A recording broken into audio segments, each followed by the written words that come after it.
Good day sa lahat ng nakikinig.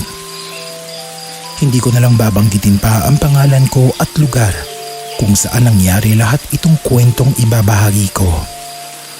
Hindi naman siguro importante pa kung sino ako.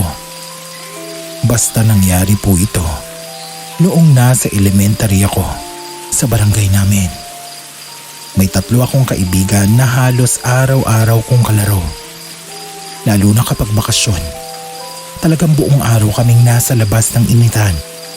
Tutong na ang balat dahil sa init ng araw.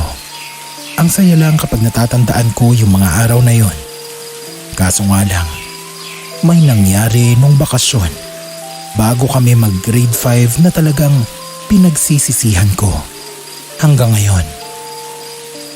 Sa araw-araw na habulan at taguan namin sa kalsada, parang nagsawa na rin kaming laruin yung mga ganitong klaseng laro.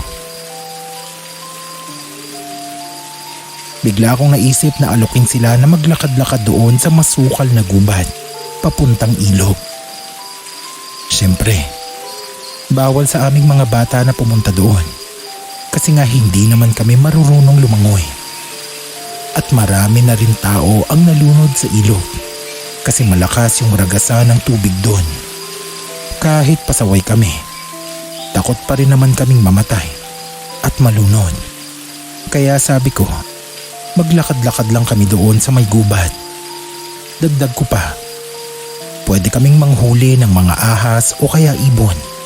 May tig-iisa kaming tirador, kaya pwede kaming magpaligsahan kung sino ang pinakamaraming ibon na matatamaan.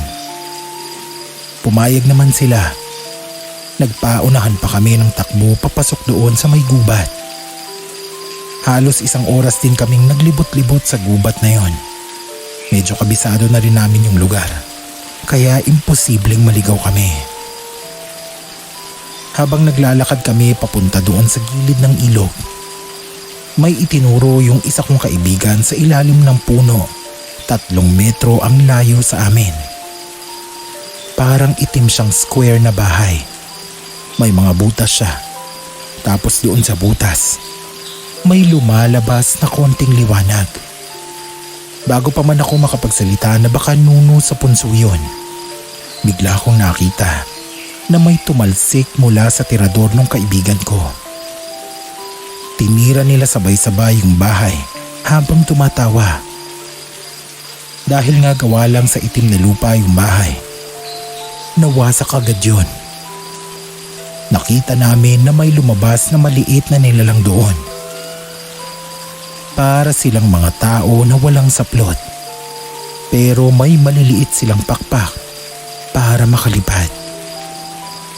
Lumipad sila sa iba-ibang direksyon. Nang makita namin yon, saka lang tumigil yung mga kasama ko. Habang naglalakad kami pa uwi, walang nagsasalita sa aming lahat. Alam namin na may nagawa kaming masama. 2 days ang makalipas. Nilagnat yung mga kasama ko, maliban sa akin. Ewan, siguro kaya ako nakaligtas kasi hindi ako sumali sa pagtirador nila doon sa bahay.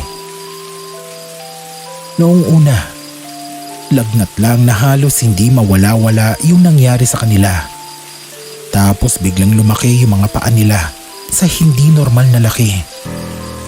Parang naging pang-elepante yung mga paa nila. Nang dumalaw ako sa mga bahay nila, grabe yung iyak nila sa sakit. Sama-sama silang nagpa-albularyo doon sa kabilang bayan. At sabi raw ng albularyo, may ginalit silang mga makapangyarihang nilalang na naglagay ng sumpa sa kanila. Sa 3 kong kaibigan na yon, 2 sa kanila ang namatay. Sa ospital sila namatay habang ginagamot ng mga doktor. Pero walang mahanap na sakit yung mga doktor, kaya hindi rin nila alam kung paano gagamutin yung mga kaibigan ko. Yung tanging kaibigan ko na nakaligtas, hindi na siya nakaabot pa ng high school. Hindi na siya nakatayo simula nung lumaki yung paa niya.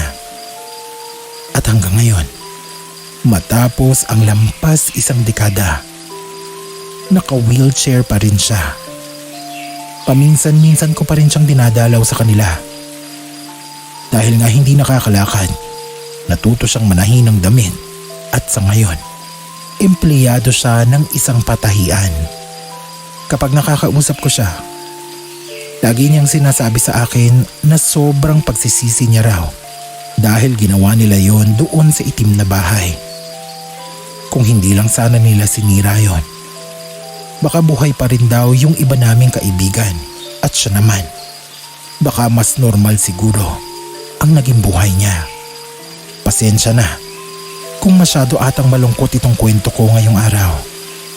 Ang purpose ko talaga kaya ko ito ipinasa dito ay para malaman din ng ibang mga kapasta natin na dapat nirerespeto natin lahat ng klase ng nilalang sa mundo.